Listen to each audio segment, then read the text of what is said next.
We're in Malta looking at two watercolours.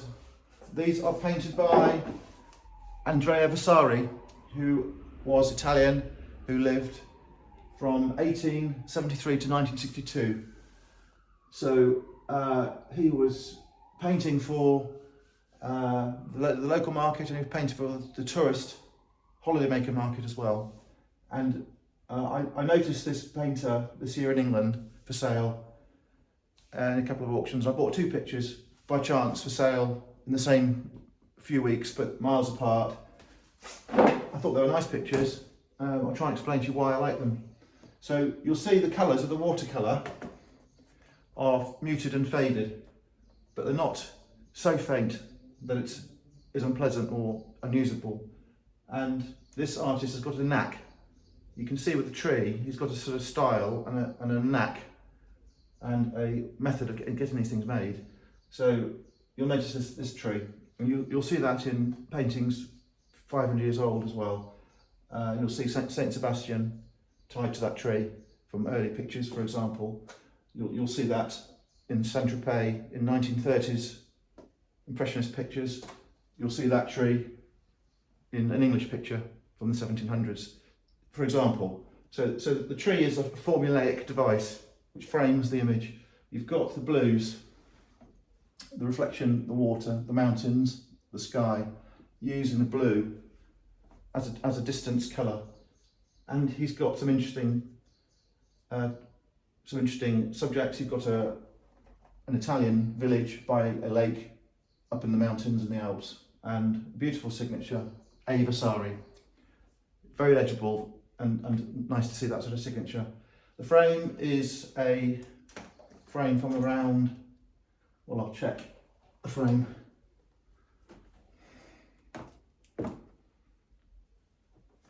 I don't think that is 1920s actually. I think the frame is going to be 1970s, because this gesso is too modern and clean, and it is a reproduction frame. It's not a period frame. It's not a swept frame from the 1920s. It's just about possible he painted that at the end of his life and the frame was put on it. I'm not sure. But that was an expensive mount. It's hand cut, hand coloured.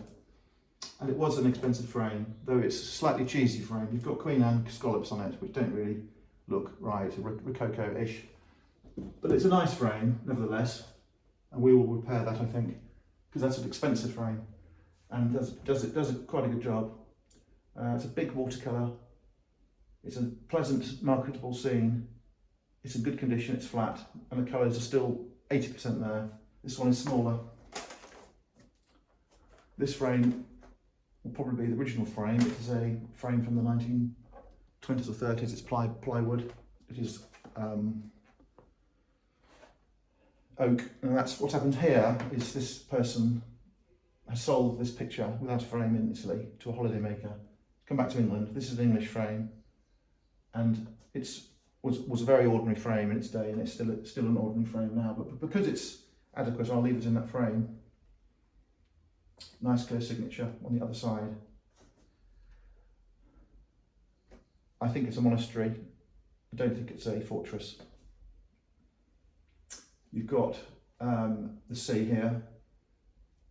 It's something like Naples. It isn't Naples because there's only one peak, but it's somewhere along that coast, I think. There's a horse carrying straw or something. A few characters, a clay pot.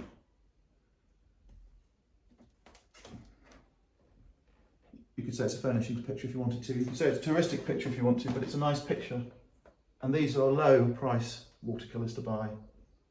But I think because they have the signature, and because he's an artist with a track record, albeit mainly 20th century, I think that these will go high. I can't see any reason why not. I know there's a lot of Italian pictures around, and I know that people don't really want necessarily touristic pictures, but I think they're lovely. These are lovely pictures.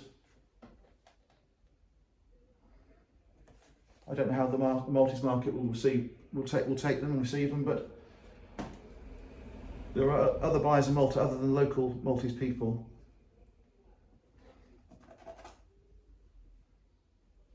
Okay, so we've discussed and Andrea Vasari. Thank you.